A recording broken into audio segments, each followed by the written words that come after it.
Top 10 facts about slavery. We're all familiar with the concept of slavery, a practice where human beings are given the label of property, stripped of their autonomy, and forced to work for a master with no form of compensation. Although all recognized countries in the modern world have outlawed slavery, roughly 40 million people are still subjected to modern slavery. This takes the form of human trafficking, bonded labor, and serfdom. Working to pay off debts, or servants living in a form of captivity, children being forced to become child soldiers and coerced into child marriages. Did you know that the American Civil War hero Robert Smalls took control of the Confederate ship that he worked on, the Planter? When the white members of the crew had gone to the harbor, he picked up his and other men's families, disguised himself and the black crew members in uniforms, donning a captain's uniform himself, and sailed the ship through various Confederate ports and delivered it to the Union. He was later hailed as a national hero and went on to become a U.S. Congressman for 5 terms and bought the house in which he grew up as a slave as a child. Here are 10 facts that you might not have known about slavery. But first, if you enjoy learning about interesting things like this, be sure to subscribe to our channel and hit that bell icon to get updates whenever we post a new video. 10. Slavery was officially established in the Americas by, ironically, a black man named Anthony Johnson.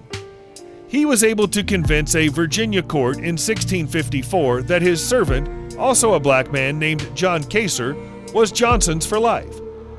While Johnson himself was bought into Virginia as an indentured laborer, he was able to save enough to buy out his remaining contract. The court ruled in favor of Johnson, and it became the first case of self-recognized slavery. Johnson later went on to be an importer of black slaves himself, but all his estate was seized and given to a white man, as he was a Negro and by consequence an alien. 9. In the second part of the 18th century, slavery was dying out as farmers started to plant less and less labor-intensive crops. Owners were beginning to free slaves as they didn't need them in the same numbers. This changed, however, when Eli Whitney invented the cotton gin. Cotton could now be processed in greater quantities than before, making cotton a huge cash crop. Farmers started to plant more and more amounts of cotton, and slavery instantly became more entrenched into the lives of Americans. Number 8. In 1830, there were 3,775 free black people who owned 12,740 black slaves, according to historian R. Halliburton, Jr.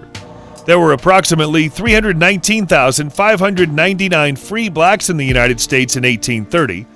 A significant number of these free blacks were the owners of slaves. The census of 1830 lists 3,775 free Negroes who owned a total of 12,760 slaves. 7. The word slave itself was derived from the Byzantine Greek word sklavos, or the name for the people of the Slavic population of Europe. This is because the Slavic peoples were constantly being captured by the Vikings and sold to the Romans as slaves. The term for servants, forced or otherwise, was servus. 6. The Romans had a harvest and celebratory festival called Saturnalia. The festival worshiping the god Saturn, with sacrifices performed at his temples with much merriment. One of the customs of this festival was a tradition of role reversal, where the masters and their slaves effectively switched places. The slaves were seated at tables, and they were either served upon by their masters or the masters dined with them. The slaves were also allowed to verbally abuse their masters with no repercussions. This was a time of free speech, or as the Augustan poet called it, December liberty. This was also the time when both Roman citizens and slaves alike were allowed to wear the pileus, which was the symbol of a freed man. This upturning of social norms was temporary, as everyone knew, all in the spirit of the festival, and that things would go back to the way they were when the festival was over. 5. Claims of reparations by relatives of former slaves are treated as civil law matters in almost every country. These cases are often considered seriously, as the relatives usually do not have the finances to participate in lengthy court proceedings, and since neither the ex-slaves nor their owners are alive, the quantum of reparations are unknown and provided by vague entities that create much confusion and issues throughout the entire case. 4. There was a caste of slave soldiers in the Middle East called the Mamluk, meaning property, which was the Arabic designation for slaves. They were purchased by the Sultan of Cairo when they were young males and raised in the barracks there. Due to their social isolation, they were expected to be loyal to their patrons, and when they were released as adults, they could socially advance only through their patrons. The Mamluk were held in high respect in their culture, being above ordinary slaves who couldn't carry weapons and were considered as true warriors of a higher status than even the general population. This status was the reason that many men happily sold themselves into slavery in hopes of becoming a Mamluk. On the 1st of March, 1811, Muhammad Ali, the governor of Egypt then, invited the Mamluk over to Cairo as a celebration for the declaration of war against the enemy Wahhabis. He then proceeded to get his people to kill all 600 to 700 leading Mamluk and the 3,000 others and their relatives. This act came to be known as the Massacre of the Citadel. 3. In 1851, in the state of Louisiana in the United States, an American physician by the name of Samuel A. Cartwright delivered a paper in front of the Medical Association of Louisiana in which he described a condition called Drapetomania, a pseudo-scientific and racist disorder where he described the phenomenon of slaves running away from their masters as something unknown to our medical authorities, although its diagnostic symptom, the absconding from service, is well known to our planters and overseers. His treatment for this condition was a large number of whippings and cutting off their big toes so that running away was impossible. In 1856, a landscape architect by the name of Frederick Law Olmsted made a satirical observation about white indentured laborers not being immune to escape as proof that this condition was introduced in Africa by European traders.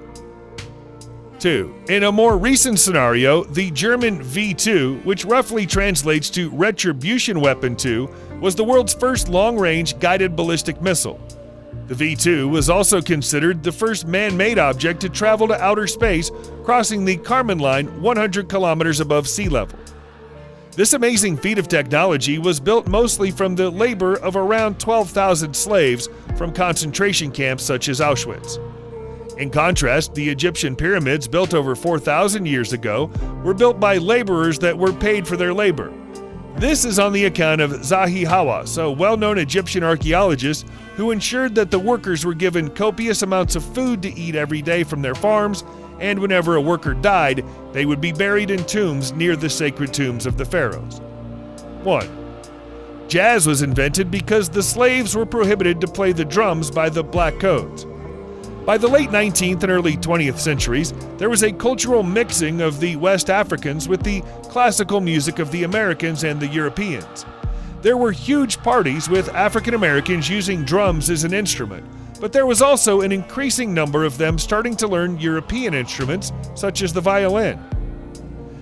However, since the abolishment of slavery in 1865, they could find jobs as entertainers in bars and other places during the Prohibition, which saw an increase in the new hybrid form of music popularly referred to as jazz. That's all for this video. Please don't forget to like and share this video on your social media account. We'd love to hear your thoughts in the comments section below.